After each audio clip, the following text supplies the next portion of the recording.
What's up, everybody? DogNation.com. Before the Hedges.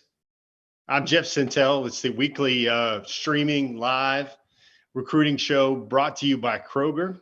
It is we had a sabbatical last week. Jeffrey got this fella right here got on a took a vacation, took a little trip, got on a cruise boat. We will have some video from Jeff's vacation later this month. I have a couple videos for you today.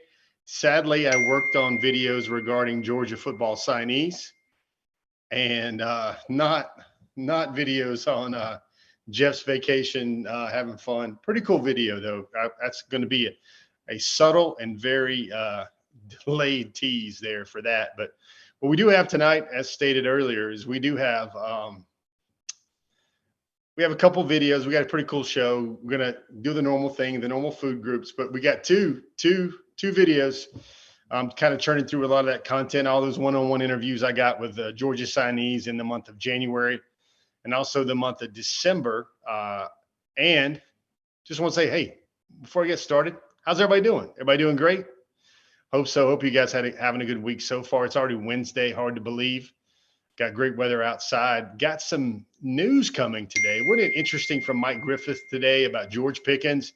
Did everybody catch wind of the fact that GP1 believes, said it pretty steadfastly that he's going to clock a 4.4, maybe even a high 4.39, high 4.3 at the NFL Combine this week. If he does, that will be very advantageous for his bank account. I think Pickens running a 4.4, low 4.4 at that size, even with his abilities, is going to put him in the mid-round, probably in that 25, 35, 40 pick range.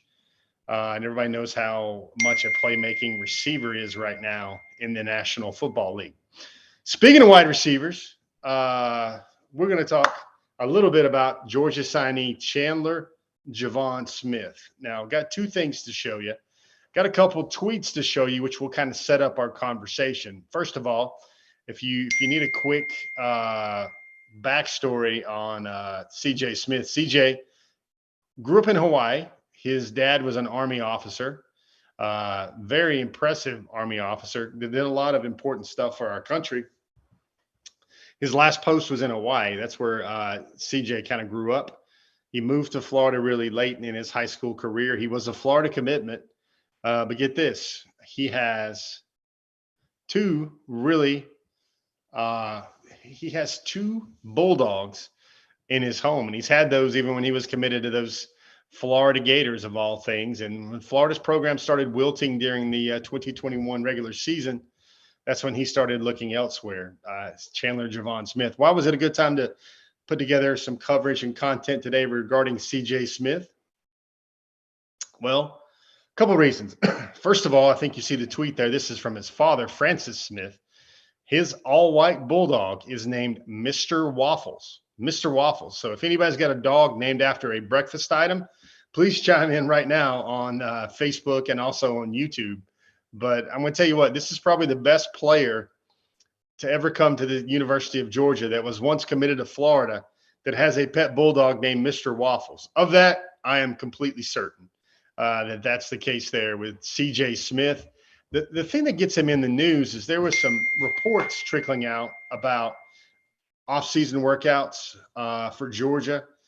And I think we've got a tweet of this right there. The GPS tracker on CJ Smith, they clocked him at a team high for skill of 22.2 miles an hour. And guys, that's fast. I mean, we don't need to do the little emoji. Everybody put your finger to your chin and go, geez, is that fast? Or do I need to go, Peaches, is that fast? Peaches, is that fast or is that not fast? There's Peaches. Hey, Peachy, she's kind of bugging me right now, but wanting to say hi. But that's pretty fast. And especially coming off the knee surgery, it's kind of funny. He was a double state champion during his junior year in Florida, kind of the Orlando area. He ran the 100, I believe, in 10.6 non-wind aided, and he ran the 200, which is his best event, in 20.62 seconds. Guys, that is flying. Great speed. Another one of those guys that, kind of in that Arian Smith mold. I know Georgia fans would hopefully think that Chandler Javon Smith, CJ Smith, would have a little bit more good luck with health and getting on the field and avoiding the injury report than Arian Smith has so far for the Bulldogs. Kind of a hard luck story for him right there. But when he's been in, he's showed great potential and great playmaking ability. And now Georgia brought in another Smith, also from Florida, that also has vast playmaker, 9-route, deep route potential. So that's kind of sets things up. You know a little bit about Chandler Smith now. His family's originally from Hawaii, was once committed to the Florida Gators. He's really, really stinking fast, and his family has a lot of pet bulldogs, 2 actually. One of those is named Mr. Waffles. Got to love this name. But how about one of those Dog Nation conversations? You want to see what CJ Smith's actually like? You want to know why he chose Georgia? This one was filmed right before he moved to Georgia, moved to UGA as an early enrollee back in January the 5th. So, guys, sit back, relax. Get you maybe some of those snacks or beverages you got from your local Kroger, maybe taking advantage of Kroger Boost. Sit back and relax. I want you to watch this right now from CJ Smith, new Bulldog signee, creating a lot of buzz in the offseason workouts.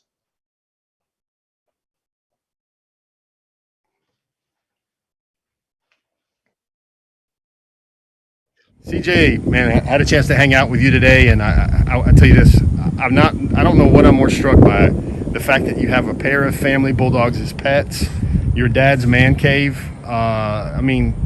You were committed to Florida. You were a diehard Gator, and yet you had bulldogs all over your house. How ironic is that now? It's pretty ironic. I don't question it. I do truly see it as God's plan. It's a hidden message in disguise. When the folks start buying the 9 jersey or whatever jersey you'll wear at Georgia, what do you want them to know you're about? Like what are you about? What kind of player are they getting in CJ Smith? Speed. That's what they want. That's what they're going to get, speed. Where does the speed come from? Do you have this hill you run up? Is there a ritual? Where does it come from? I truly think it's genetics based off my mom and dad, but, nothing is given. I feel like I truly work for this. Claremont, they have this thing called the hills, the clay hills, 10-mile clay loop, running on that usually off a weekly basis. But yeah, that's about it. How fast have you ran? Like go through the 40, the legally not wind aided, like the 40, the 100, the 200. What are your best times? Best time, 40, ran a 4.31. For the 100, unwind aided, I ran a 10.3 flat. 200, unwind aided, ran a 20.6. Which one of those is your favorite distance to cover? Definitely the 200. Why is that? I feel like I can open up more. The 100, I have enough space, but I feel I get stronger the more than I run, or the more that I run. Why was it Georgia for you? You had a little bit of back and forth and a lot of sudden change in your recruiting. Why was it Georgia for you? Definitely, the coaching aspect, the program. It's an amazing program, but definitely the coaching. Coming off of Florida, didn't really know where I was. They came in there, reassured me, just showed me love. What did Georgia do to open the door? Because they were fighting with Tennessee and they were fighting with Florida for that last official visit. And really, I don't think Georgia would have signed you if you wouldn't have given them that last official visit. How did Georgia, win the right to have you in town that weekend? Keeping it real. I'm a very, straightforward person. I don't like sugarcoating. Even when Coach came over here, he told me straight up that, they love me. There's things that I can work on. There's things that he can help me work on. It's just being straightforward, and that's really what got me. CJ, for you, what does it mean for you now that you're a Georgia Bulldog? When you signed that dotted line, what went through your mind? Stress relief, pure joy. Coming off of 2-3 months ago, I never thought I would be in this position, but truly God has just helped me throughout this whole process and my family. What are the main pillars you got to rely on for your success? Me and the main answer would be myself, but definitely God and my parents and the coaching staff at Georgia. So your father is a retired military. He told me he was lucky enough to have his last assignment in Hawaii. What sort of influence does having a father like that, a strong male in your life, a lot of discipline, a lot of structure to his career, how much has that helped you as a football player develop? It's helped me a lot. I don't go by a day without it. Not thinking that I'm lucky, compared to other people's circumstances. I truly think, it's a blessing. I don't question it. Just live it out. What will be your job description at Georgia? Burn people, speed. You go through a lot of routes in your route tree. Which ones are your favorites? Definitely, go route, and then most people, don't like it, but I love them 10-yard comebacks. I see a lot of ironies in your story. I think, CJ, I think one of the coolest is that the fact that at one point you were committed to Georgia's main rival, and yet you've got Bulldogs in your house. You've got family Bulldog pets. I just marvel about how all this stuff came full circle. When you look back on your recruiting process, what are the biggest things that stick out to you? Definitely the stress. There's be some nights where, I didn't feel like talking to coaches, but I knew I had to. So, but other than that, like it's good problems to have. Like, things could be worse, situations could be worse, but it's good problems to have. What's your motivation? My parents. They've sacrificed so much for me to be here. I really just do it for them. And break down your family Bulldogs. Tell me about Mr. Waffles and I think Menace, right? Tell me about both of those. So we have two Bulldogs, Mr. Waffles and Menace. Mr. Waffles, we had him for about 6 years, and Menace, we just got him a little over a year ago. He's still a little puppy, but Waffles, he's a white Bulldog. It's truly ironic. When I guess you pet the Bulldog for the first time, what's going to go through your mind, the Georgia Bulldog? I think it's gonna be exciting, but I live with one every day. It's gonna be fun. Any hobbies? What do you do when you're not running fast and trying to be a great football player? I'm a gamer, play video games, go fishing, kayaking, do a little bit of outdoor stuff, hoop a little, but that's about it. What would you like to study in school? Sports medicine. Why is that big for you? Dealing with especially like knee things. I've always been so intrigued with how people have gotten people to get healthy. Just the whole science behind it is really like blowing my mind, how like the body works with certain things like medicine, or even just wrapping your wrists, like how much that can prevent stuff. You told me you really didn't know what you were going to do until that last day at Georgia. When did everything just kind of come together for you? Definitely talking to Coach Smart. That whole time I was leading toward Tennessee, but just that last message with Coach Smart being, they want me.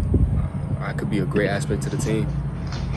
And I guess, CJ, how about a visual here? Like so much, we noticed your body art here, and so much with young people today, it means something. And for you, what do those inscriptions mean to you?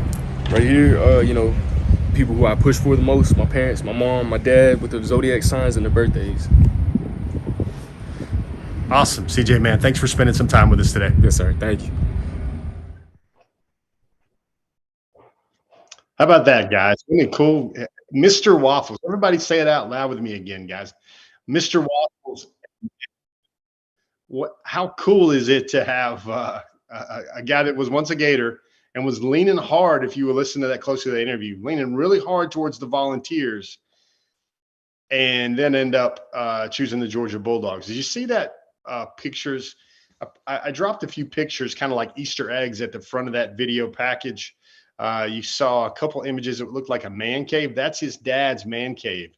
Kind of funny how it can change colors, and red, it can change colors to red. But also there's those kind of oil paintings of Bulldogs he had in his house. Even when he was committed to Florida, he was surrounded by Bulldogs, and he used the phrase God's plan, which kind of to him illuminated that maybe that was something that should have happened to him all the while. So CJ Smith, he was one of those guys that really, a few guys, Marvin Jones, they kind of really snuck in late to the class. We didn't give the really long deep dive stories, but we will. Those are coming on dognation.com.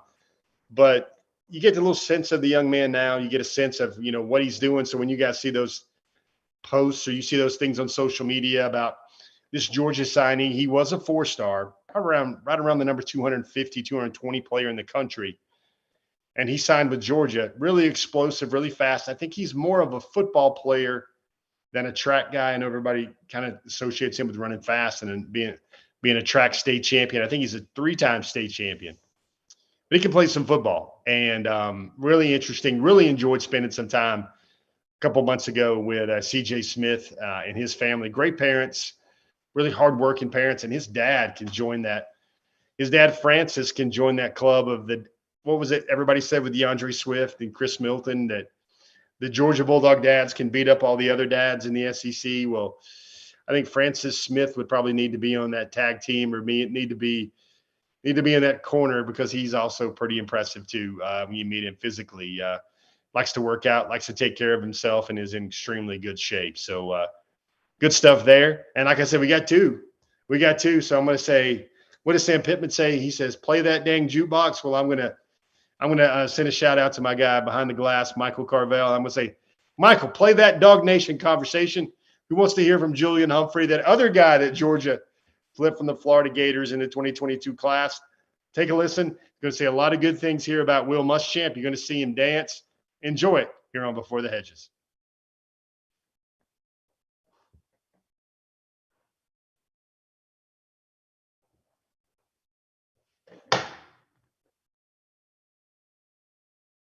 You're a freaking lightning bolt, man. I tweeted out like that dance video of you, like 9 different dances yesterday, right. And all the Georgia fans think, can we get him some help for ADHD, man? He's like crazy, man. I'm just having fun. We up here celebrating. I mean, this bowl game pretty much like a celebration of like all our hard work we've done. Like all became All-American. So, just having fun.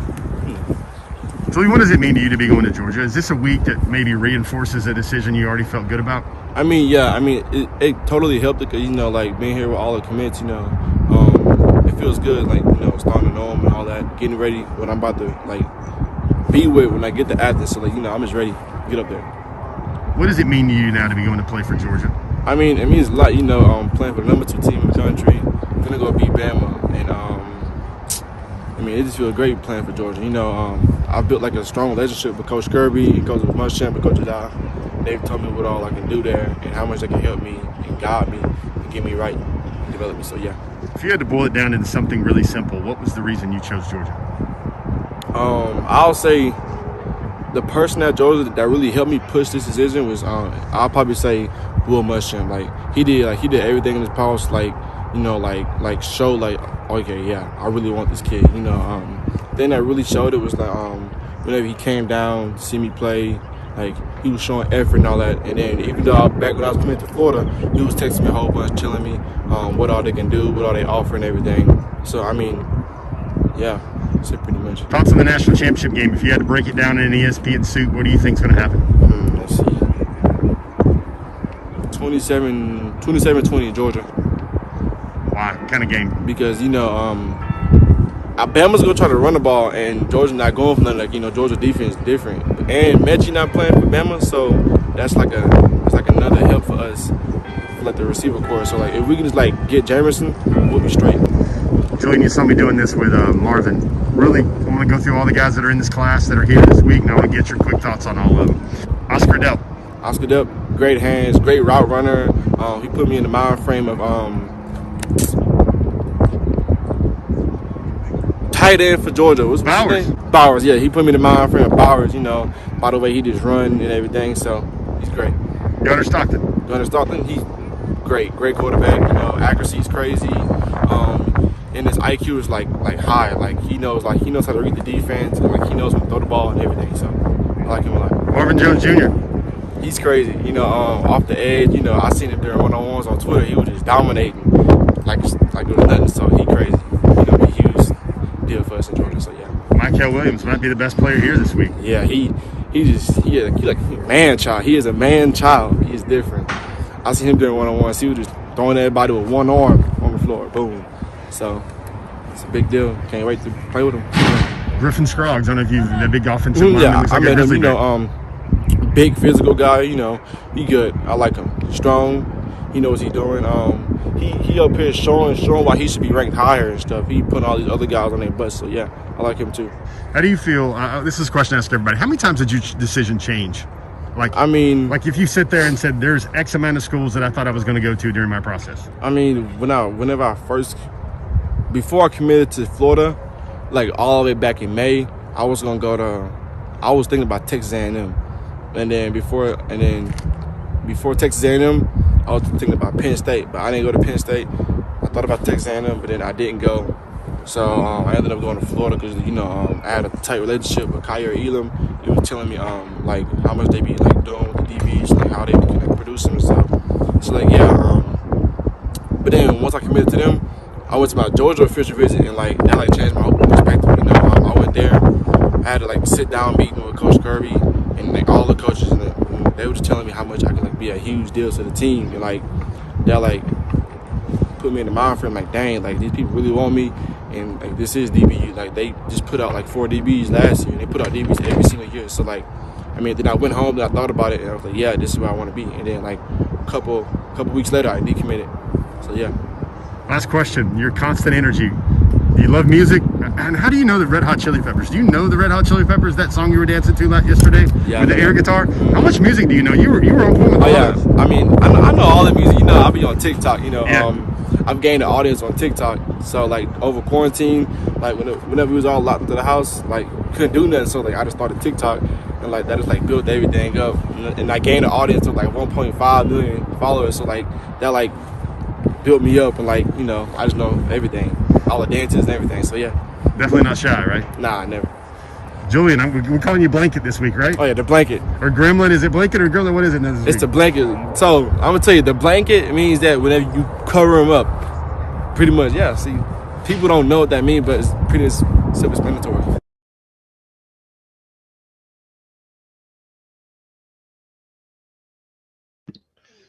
All right, guys. I mean, like, really, do you feel like you have to be sitting here going, watching the Julian Humphrey? I mean, you got to feel like that, right? You got to go, you know, like, anyway, he's got, calls himself Blanket. He's not in Athens yet. He's still in Texas. He will be one of those guys, kind of like Marvin Jones Jr., that will report to Athens in the Maymester, sometime late May, early June. Really fast. He's a guy that's working in track season right now in Texas. And I think I saw something from him last week where he was working at 90% effort in kind of training, getting ready for his track season in the spring in Texas. And I think he was at 21:05 at 90%. And of course, we just saw from CJ Smith, who went 20.62 as a junior, when he really had some issues with his knee, that his knee injury kind of cut short his senior season. So he could get his knee worked on, so he'd be ready to go in spring practice when he early enrolled. He was thinking it was Florida. It became Georgia.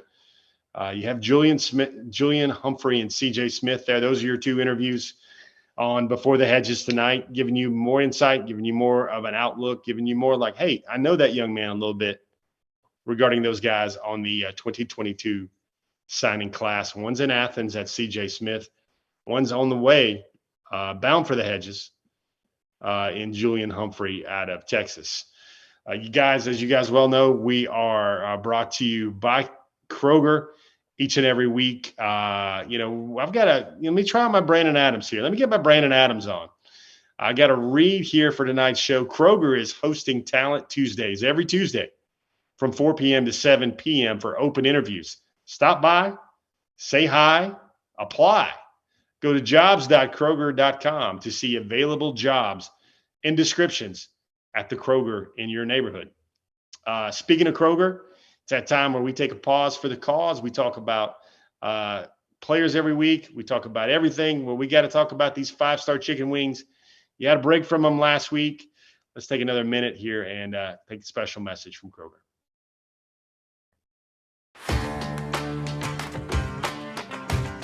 All right, Dog Nation, I've got Chef John here with Kroger. What we're trying to do is we're trying to take that tailgate to national championship standards. Chef John, we got some 3-star wing recipes. How do we take it to the next level? Jeff, you've heard of buffalo wings, you've heard of barbecue wings. We're gonna take these to the next level. What we're gonna do is an orange garlic glazed wing. All right, John, now normally my friends do not allow the color orange at the tailgate. Trusting you, man. You're gonna love these. We're gonna get grilling right now. This is a garlic orange glazed wing. Made in marinade last night. It's with orange juice, brown sugar, garlic, salt and pepper, a little bit of butter, and some hot sauce. Absolutely fantastic. So I didn't bring my own container in the marinade. I brought it in a Ziploc bag. Why? So I don't have to worry about washing, but also it's quick and easy to dispose of it and nice and clean and sanitary. Wings hot off the grill. All right, guys. Been hearing some good intel about this one. You know what, dog fans? This is the type of orange you want at your tailgate. Dog Nation, you just got a 5-star upgrade to your tailgate menu. Check out dognation.com all season long for tailgate tips and recipes, brought to you by Kroger.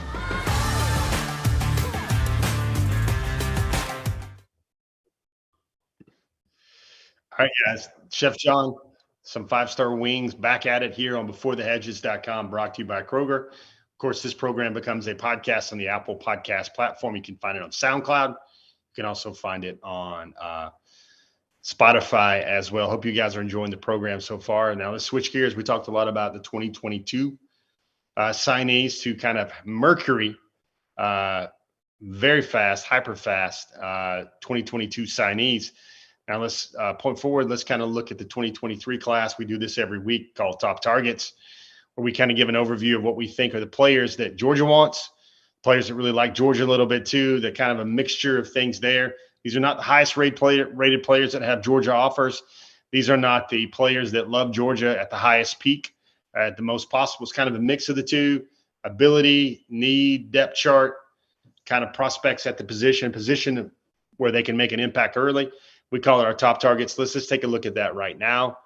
I got a new name at the back end of the list. That's Tamarian Parker. He was, I believe, number 13 last week. Number 13 this week is a young man by the name of Jamal Jarrett. Some of the industry has him as an offensive tackle. Folks, to me, really clearly looks like a defensive lineman. Very impressive size for Jamal Jarrett. Saw him last week at the last Sunday, actually, this past Sunday at the Under Armour All-American Camp in North Metro Atlanta at Denmark High School. He actually comes from the same high school that sent Travis Shaw in the 2022 class to North Carolina. Jamal Jarrett really likes Georgia a lot, kind of always says the right things about Georgia. I do feel the Bulldogs are a major player there for him. Number 12 is Caden McDonald out of North Gwinnett. He's currently a Bulldog now, has kind of had Georgia as leader. He's a North Gwinnett Bulldog. He's kind of had Georgia as leader for quite some time. Some other schools are in there. Caden McDonald had 20 sacks as a high school junior in 7A GHSA football. Folks, that is a lot. That is an unprecedented number for a zero-tech nose guard in any level of football, much less Georgia Class 7A. Number 11 is a 5-star cornerback, Cormani McClain. Cormani is currently the number 1 corner in the country. Number 10 is wide receiver Braylon James out of Del Valle in Texas, another impact top 100 wide receiver. Speaking of impact wide receivers, the number 1 receiver in the country sits here still at number 9 on the board, Brandon Ennis out of American Heritage in Fort Lauderdale, Florida. Troy Bowles, the son of the NFL coach, plays for Jesuit in Tampa, Florida. He has some of those Jalen Walker, Nakobe Dean, Roquan Smith tendencies to his game. Troy Bowles is a major target for Georgia in the 2023 class. Ruben Owens is second. He visited Georgia back in January. Georgia's in its top 5. I believe his first visit this month is going to be to Alabama, now that visits have opened back up. Number 6 is Justice Haynes. Folks, I want to take a quick thought here about Justice Haynes for a second. Justice is an All-American tailback, and he is a really good baseball player. He throws a wicked curveball, wicked changeup, and he can pitch at around the 88, 89 miles per hour mark. Throwing from the left side. Folks, in my years of doing this, I've never heard of a running back being recruited by the University of Georgia that was also a left-handed pitcher that could throw 90 miles per hour. Heck of a worker. He is an impressive specimen. Justice Haynes is a guy that is always trying to better himself, always trying to get better. Folks might not know this, but he's really a pretty good baseball player, type of guy that could be a rotation guy on an SEC staff. Also plays outfield, is a plus outfielder, can really catch the ball naturally. He's a top of the order hitter. He's going to steal a lot of bases. Justice Haynes, a little bit of baseball, since we're not getting any baseball anytime soon, thanks to the labor disagreements for MLB. So interesting to hear about Justice Haynes and how much he really likes baseball. Number 5 is Malik Bryant. Malik Bryant's been reclassified recently to the linebacker position instead of an edge position. He's still a 5-star. He is also no longer at IMG Academy, as our graphic might suggest. He is at Jones High School. He's going back to his original high school that he transferred out of to go play at IMG. Malik Bryant is going to go back home to play for his senior season. Here's a young man that made some news today on his birthday, Jonel Aguero. Also went on to a new school. He's back home in Boston. He's going to play his senior season in Massachusetts. Jonel Aguero celebrated a birthday today, and he actually expanded his list. What used to be a top 4, top 5, he went out to a top 7 today on his birthday. Jonel Aguero's top 7 is Alabama, of course, Texas A&M, of course, Georgia, Miami, Florida, LSU, and Ohio State. Seems like he's got the best of the best there for his final 7 or his expanded 7. Number 3 is Arch Manning. And some noise now coming around that Arch Manning, I think on 3 recruits is their prediction, their crystal ball variant now has Alabama as the team to beat there for Arch Manning. Really, I think it's all going to come down to visits and fit and feel. I don't think the Matt Luke decision affects Georgia to a great extreme there with Manning and his family and his camp. Alabama, Texas, Georgia, those really feel like the schools that will be deciding that will be wondering what's going to happen with Arch Manning. Of course, there are other quarterbacks that Georgia's in the mix with. Dylan Lonergan out of Brookwood. I think he is a mighty impressive player, also a baseball player, kind of like Justice Haynes. Dylan Lonergan at Brookwood, his father was a backup under Todd Blackledge on the 1982 Penn State team, which knocked Georgia out of a chance for the second national championship of the Herschel Walker era in Athens.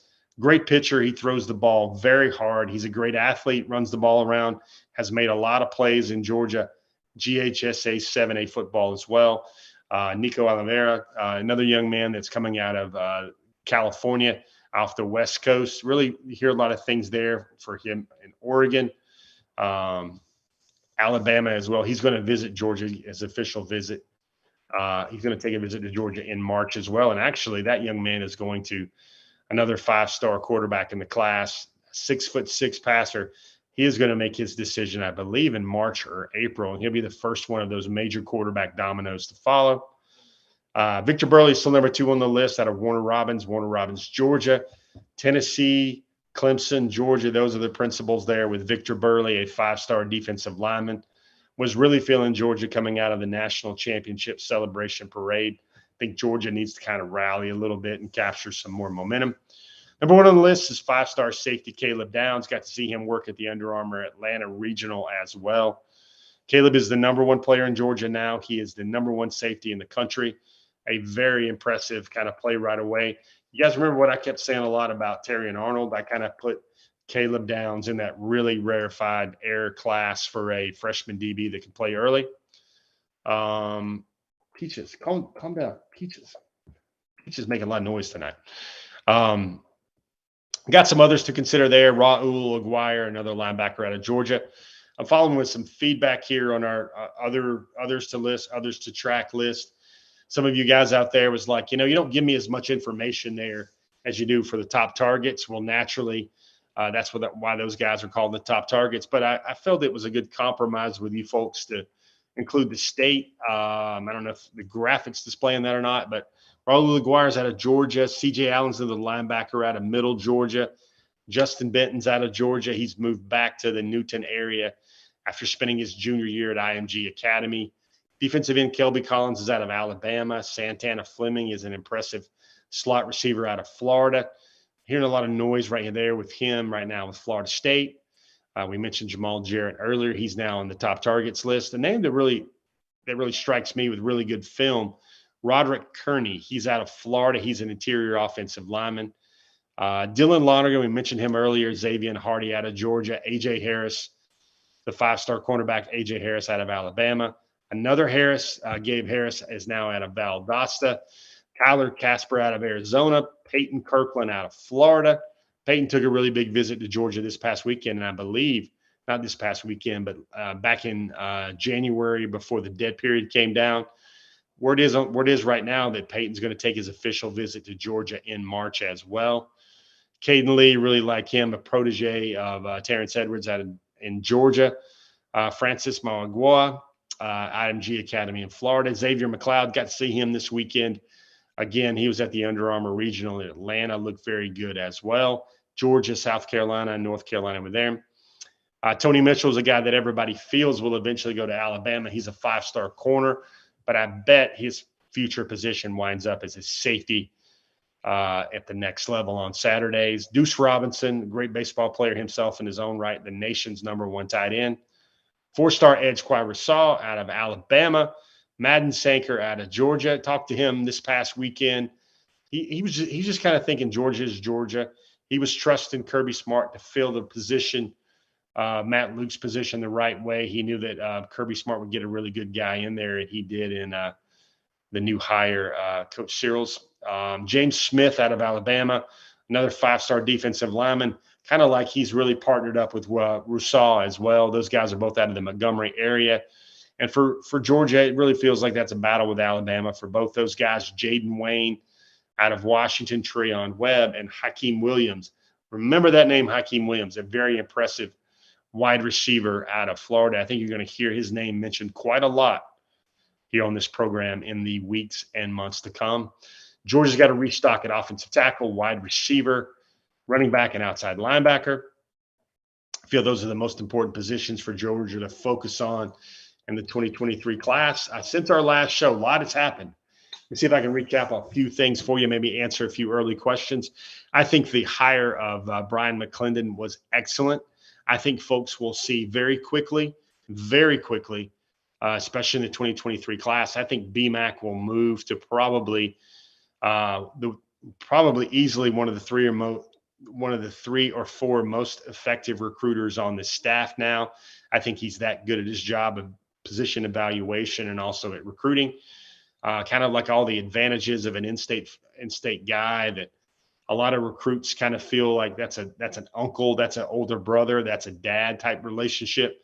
I think they'll get that with BMAC and Brian McClendon. He also played at Georgia. I think that's a good one. And I really like the new outside linebackers coach hire. I think Coach Jadair is really going to do a lot of great things recruiting. He's going to connect with a lot of the players. Really like what I'm hearing right now, how a lot of the recruits have basically responded to the new outside linebackers coach at the University of Georgia, especially the latest one. I think probably one of the hottest names right now in Georgia recruiting is the 2024 prospect out of Buford. That's King Joseph Edwards. Can't wait to share his story with you guys on the pages of dognation.com really soon. So besides the new coaches, you've got to mention Fran Brown as well. I think the really major decommitment Georgia lost over the last week while I was vacationing, Kyan Lee, we wrote about him this week on dognation.com. I think that was a very tough loss for Georgia in this 2023 class. I think the young man's going to be a special defensive back in the Southeastern Conference. I think he kind of fit exactly what Georgia was looking for in its DBs. Physical, smart, plays at high level of ball, plays on state championship teams, has played a lot of years already. Physical, fast, really fast. He clocked laser 4.4s last summer when he visited Ohio State. Really physical. He's a big-time player. I think he basically wanted to reopen things and go about his recruiting, to reset his recruiting. Miami, Ohio State, Alabama, Tennessee, Ole Miss, Georgia. Those are the schools that are now in it for Kyan Lee. And Kyan Lee also told me that he's already heard from Fran Brown a bunch of times since he decommitted from Georgia. Really wanted to pull up this one important part of the Kyan Lee story. Was when he decommitted, he called the Georgia staff, called Kirby Smart and told him what he was doing. He felt that if he was man enough to make a commitment to Georgia before his junior season, or right at the beginning of his junior season, that he also needed to be man enough to call and tell him that he was going to decommit as well. Didn't want to do it in a tweet. Folks, I just want to let you know that is not as common of a player calling up a coach, calling up a school and saying, I'm going to decommit, as one might think. I thought it was very impressive and a very mature step there for a player in the 2023 class that I really like a lot. Kyan Lee gave me his kind of snapshot of how Fran Brown has been so far. He regarded him as very straightforward, very much to the point. He's going to tell you how it is. I thought that was very interesting, hearing all that stuff from Kyan Lee, the recent decommitment from Georgia. What else has happened besides the decommitments? Well, Georgia lost 2 commitments, dropped Georgia's ranking down to number 4 nationally. They now have just 7 commitments. They have 5 on offense, 2 on defense, 4 in-state, 3 out-of-state. 4 top 100 commits, 5 top 150 commits. All 7 of the current commits are in the SEC footprint. Still 4 out of the top 5 highest rated recruits in this class are this current pledge class for Georgia for 2023. Those guys are on the offensive side of the ball. 2022 was defensive heavy. Looks like Georgia is kind of redirecting and balancing things out with more of an offensive emphasis early on in the 2023 class. If you find Georgia, adding maybe a Justice Haynes, maybe adding a guy like an Arch Manning or another top flight quarterback, the receivers will be built around that. Right now, it's the early framework of one of those offensive slanted classes, and I think that's what Georgia really needs after. Man, they really loaded up. They got scattered, smothered, covered, cat, chunk, dice. They really went impressively hard in the paint for the defensive side of the ball in the 2022 class. The natural market correction, I would say, would be for Georgia to go try to get just as good and try to get just as greedy with getting the plum blue chip recruits on the offensive side of the ball there. Got an offer tracker. We're going to do this every couple of weeks here on Before the Head, just because I think it's pretty cool. Since the last time we looked at it, and these figures, these numbers, this data is from 24/7 Sports. They have a really always have a robust and really impressive database on this. Georgia has offered another 11 players over the last 2 weeks. They got 1 quarterback, 1 wide receiver, 1 interior offensive lineman, 1 tight end. No new offensive tackles, no new defensive linemen. 1 new linebacker offer, 2 new edge prospects offered, and 4 new cornerbacks offered. No new offers at safety or the athlete position. You look right there, Georgia's most offered positions by far are the defensive linemen and the wide receivers. Wide receivers is a position Georgia really offers heavy traditionally in every cycle. Guys, those are your weekly food groups there. We're kind of going down the aisles like we were going down the aisles of your favorite Kroger, going down the aisles of everything that we think are the weekly trips regarding Dog Nation recruiting and University of Georgia recruiting that we feel like you guys need to know and kind of keep really dialed in and tuned in on each and every week. Let's see here. So let's see what we've done so far. If you're just joining us, had a great interview with CJ Smith. That was something that we recorded before he moved to Georgia in January. Same thing for Julian Humphrey. I wanted you guys to see those as well. 2 really interesting personalities in the 2022 signing class. We went over our top targets. We went over a bunch of things in the 2023 cycle. You guys got any questions now? Now's the time. I'm going to take a lap around both Facebook and YouTube. You guys got any questions? Now would be the time to drop them.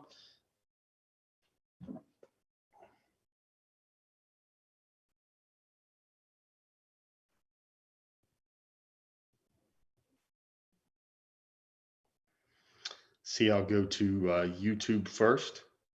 I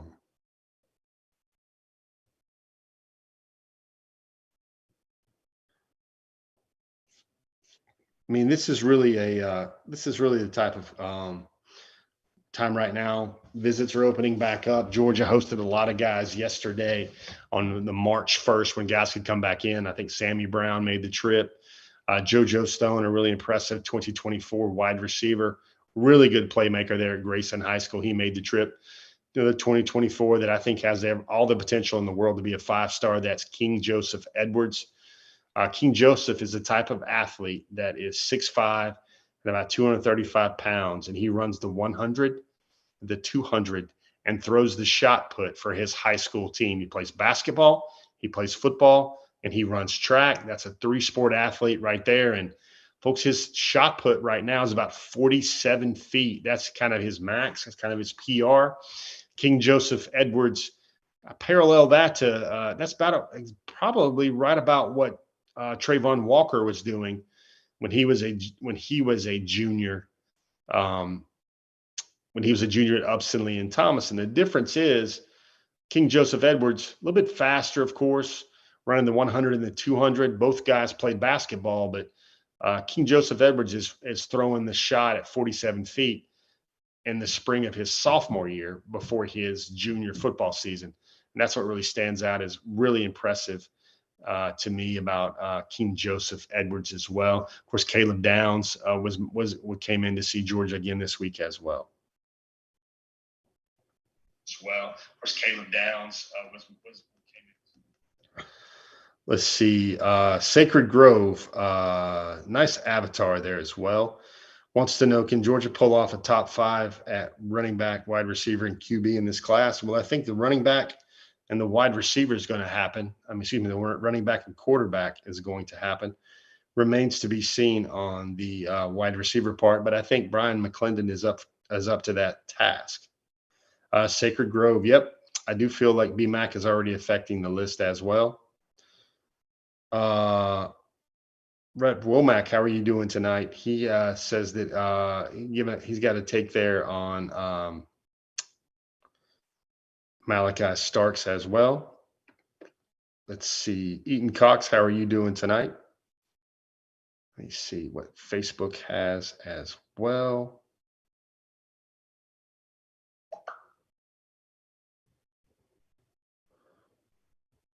What do you guys think about the George Pickens interview tonight? It's one of those times when you see these guys. I think Devontae Wyatt showed to everybody kind of the same things.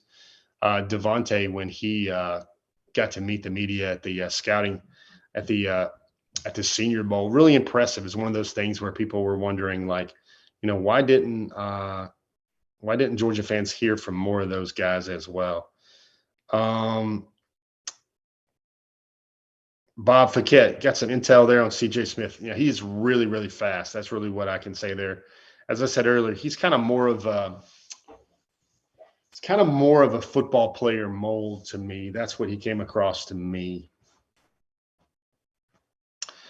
Ken Feinberg has a question about Overton. Well, I think Overton, not a linebacker. First of all, I think he's going to be a defensive tackle, defensive end at the next level. He is going to take his official visits in April and May, March and April. I think the first one that's getting a visit, I want to say that's Oklahoma, Alabama, Oklahoma, Ohio State, Oregon, Texas A&M, Georgia. By all accounts, I expect it to be a Texas A&M and Georgia race right there. And I would have to say that I think Texas A&M has the strongest shot right now at LT Overton. Randy Hall, I think with Madden Sanker, I think he's going to just he was a guy that wants to take his time now. When I spoke to him on Sunday, maybe all the changes a little bit, all the coaches changing, but he's a guy that really has a core of about 4 or 5 schools, and he's just going to work from all those. Johnny Webster, I think Georgia's class will probably finish second or third. Lots of good questions. Randy Hall, you're right. Between KJ Bolden, all the stuff coming through Buford High School. Buford's always been a team that plays really well and wins a lot of state titles. Maybe without those 5-star prospects so much. I think the last 5-star Buford had was Isaac Nada before he transferred to IMG Academy for his senior year. But I see a lot of guys like I think King Joseph Edwards is going to end up a 5-star, and I think KJ Bolden might probably be one of the top 5 players in the country in his senior year.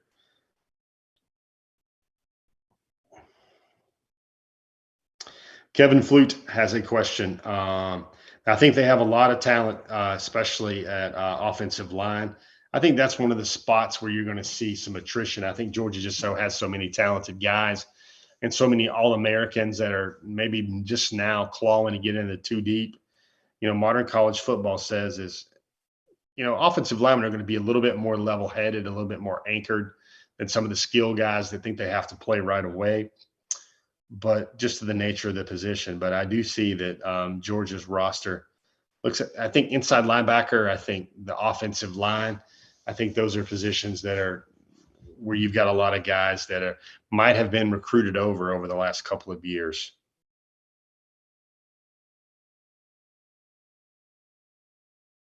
Michael Baxter, how are you? Thanks to everybody for stopping in on Wednesday night. Sonia Prescott, my trip was good. We did a family cruise.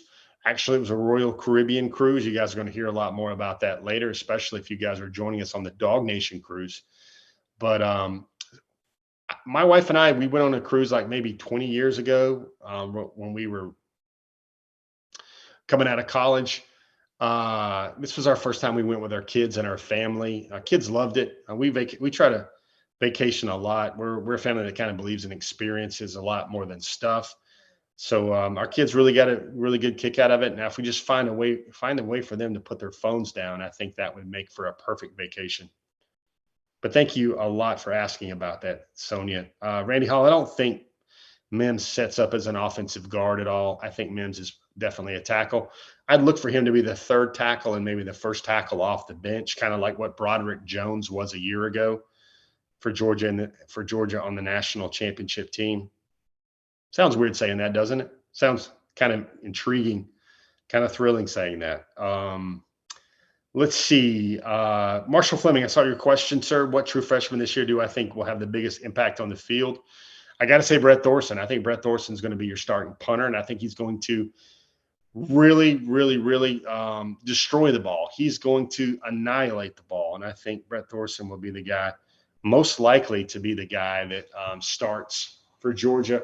I think Delp's going to make a very big impact. I think I feel comfortable saying this. Whatever numbers that the amazing numbers that Brock Bowers put up, I think Oscar's range is probably to get within about maybe 50 to 70 50-70% of the numbers that he put up that Brock Bowers put up in his freshman season. I think Oscar can do those same type of things at Georgia. Very similar athlete.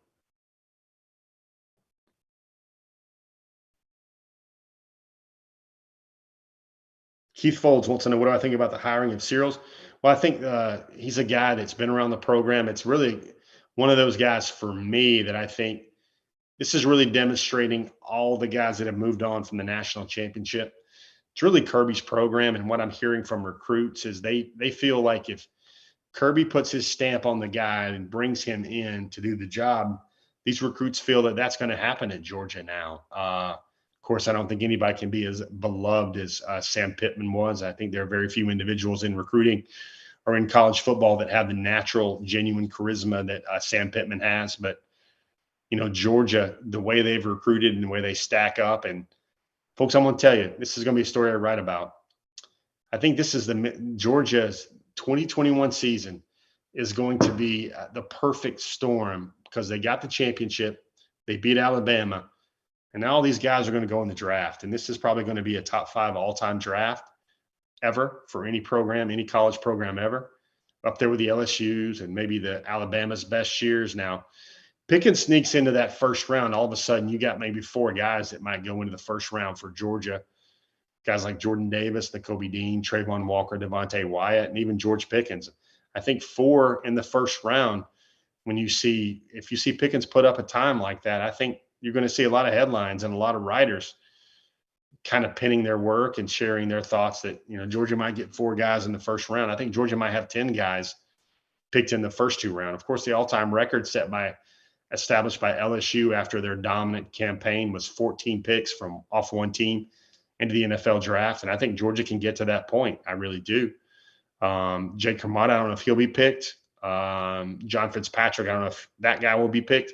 So Georgia would probably be in that 13-14 range. But I think the most impressive part is Georgia could see maybe 10, 11 guys go in the first 2 rounds, especially the first 3 rounds of the draft. And folks, that is a lot of talent. And I think what I mean by that is the missing piece is I think that's the thing where folks will go, Georgia can beat Alabama, got it. Georgia can develop players, got it. Georgia can finally win the national championship, got it. But then Georgia gets guys in the league. And the 2 things I hear from recruits all the time, y'all, is I hear they want to shake Roger Goodell's hand. They want to go high in the draft. They want to be gone in 3 or 4 years, and they want to win a lot of games. And I think Georgia will now have checked all the boxes in their program and their recruiting outlook and their recruiting profile after the 2022 NFL draft in Las Vegas. You wonder, folks, if things can get better and better. I think that's how they get better.